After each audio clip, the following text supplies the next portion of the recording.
TPCC ప్రధాన కార్యదర్శి జనంపల్లి అనిరుద్ రెడ్డి చేపట్టిన పాదయాత్ర నేరెళ్లపల్లి వరకు చేరుకుంది.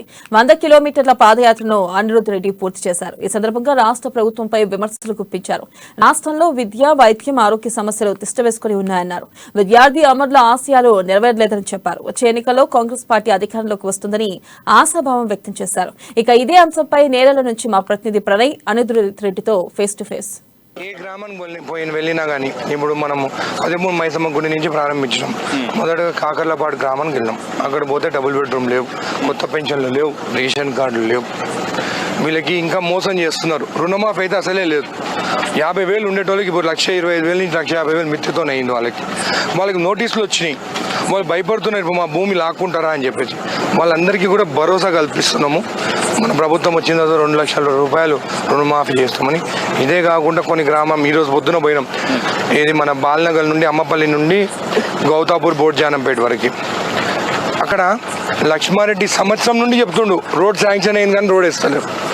మన నెల కింద కూడా వచ్చేసి నిలబడి రోడ్ మరమ్మతులు చేస్తుండే 30 లక్షలు వచ్చాయంటే ఆర్టీఐ యాక్ట్ పెట్టినాం. ఇప్పటివరకు దాని డేటా లేదు. ఆర్టీఐ యాక్ట్లో కూడా డేటా ఇస్తలేరు. అంటే వీళ్ళు ఎంత మోసం చేస్తుందో మీరు చూడండి. దాని తర్వాత బోర్జానంపేట రోడ్ ఉంది. అది ఆ రోడ్ ఇక్కడ అగ్రహారంపట్లపల్లి వరకు వస్తుంది. మేము అదే రోడ్ ద్వారా నడుచుకుంటూ వచ్చాం. రోడ్ వచ్చి మధ్యలో టైల్స్ ఫ్యాక్టరీ కాడ ఆగిపోయింది. నేనేమని అడిగినాను, ఇది గవర్నమెంట్ వేయించిన రోడా? గవర్నమెంట్ వేయించిన రోడ్ ఎట్లుంటుంది? బోర్జానంపేట నుండి ఈ అగ్రహారంపట్లపల్లి రోడ్ వరకు టచ్ కావాలి. మధ్యలో ఇట్లా ఆగిపోయింది. అంటే మీరు ఫ్యాక్టరీ వాళ్ళని బెదిరించి ఫ్యాక్టరీ వాళ్ళతోని ఆ బోర్జానంపేట వాళ్ళు లక్ష్మారెడ్డి పోతే మహిళలు ఆపినారు, తిట్టినారు. కాబట్టి లక్ష్మారెడ్డి టైల్స్ ఫ్యాక్టరీతో మాట్లాడించి రోడ్ వేయించి ఈయన వేయించినా అని చెప్పుకుంటుండు. ఈరోజు వాళ్ళకి ప్రజలకు చెప్పిన మళ్ళీ రోడ్ మధ్యలో ఎందుకు ఆగిపోయింది అని చెప్పేసి ఇప్పుడు ప్రజలకు కూడా అర్థమైంది లక్ష్మారెడ్డి ఏం చేస్తుందని చెప్పి. సో ఇప్పుడు మన వెనక ఉన్న ఒక ఫ్యాక్టరీ గురించి కూడా మీరు పోరాటం చేస్తున్నారు. ఏమైంది ఫైనల్గా? నేను ఒక పెద్ద అడ్వకేట్ని పెట్టినాను గ్రీన్ ట్రిబ్యునల్లో, సంజయ్ ఉపాధ్యాయ అని. అందరూ తెలుసు, ఇండియాలో #1 ఆయన అడ్వకేట్ పొల్యూషన్ పైన. కొట్లాడి ఈ రోజుకి 4 ఏళ్ళు అవుతుంది.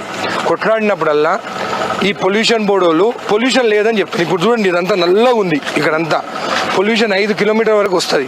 నేను ఎన్నిసార్లు పొల్యూషన్ అంటే పొల్యూషన్ లేదంటారు. వాళ్ళు టెస్టింగ్కి ఎట్లా వస్తారు సార్? పొల్యూషన్ బోర్డు వాళ్ళు 3 రోజుల ముందు ఫ్యాక్టరీ వాళ్ళకి చెప్తారు. ఫ్యాక్టరీ వాళ్ళకి చెప్తే వాడు అప్పుడు నీళ్లు కొడతాడు. మొత్తం ఎర్రమట్టి తీసుకొచ్చి మొత్తం ఫ్యాక్టరీలో వేసి అప్పుడు పొల్యూషన్ బోర్డు మంచిగా దర్జాగా వచ్చి పొల్యూషన్ లేదు కదా అంటారు. ఆ రిపోర్టు కోర్టులో సబ్మిట్ చేస్తున్నారు. మళ్ళీ కోర్టు ఏం నమ్ముతుంది? రిపోర్ట్సే కదా. కాబట్టి అయినా కానీ 1 కిలోమీటర్ దూరంలో కిలోమీటర్ లోపల ఉన్న ఫ్యాక్టరీలన్నీ షిఫ్ట్ కావాలని నేను కొట్లాడితే గ్రీన్ ట్రిబ్యునల్ ఒక ఆర్డర్ ఇచ్చింది. రెడ్ జోన్ ఉన్న ఫ్యాక్టరీస్ కిలోమీటర్ లోపల ఉంటే అది నా పైన Anirudh Reddy versus Telangana pollution board. మీకు ఆ డీటెయిల్స్ కూడా ఇస్తాను. మీకు నారాయణపేట దగ్గర 300 ఎకరాలు వీళ్ళకి అందరికి అలాట్ చేస్తామని చెప్తే ఈ ఫ్యాక్టరీ వాళ్ళకి సపోర్ట్గా ఈ బీఆర్ఎస్ పార్టీ వాళ్ళు ఉచిత కరెంటు కూడా ఇవ్వాలని చెప్పి కోర్టులు వేస్తున్నారు. ల్యాండే ఫ్రీకి ఇస్తున్నారు, మళ్ళీ వీళ్ళకి ఉచిత కరెంట్ అంట. రైతులకేమో ఇయ్యరు, మళ్ళీ ఇళ్ళకి 200 ఒక బుగ్గ పెట్టుకుంటే 200 రూపాయలు ఈ ఫ్యాక్టరీల కోసము వాళ్ళకి ఉచిత కరెంట్ కావాలని చెప్పి కోర్టులు వేస్తారా? మన ప్రభుత్వం వచ్చిందో ఇవన్నీ మూపించేస్తాను, కాలుష్యం లేని జచ్చలో చూపిస్తాను.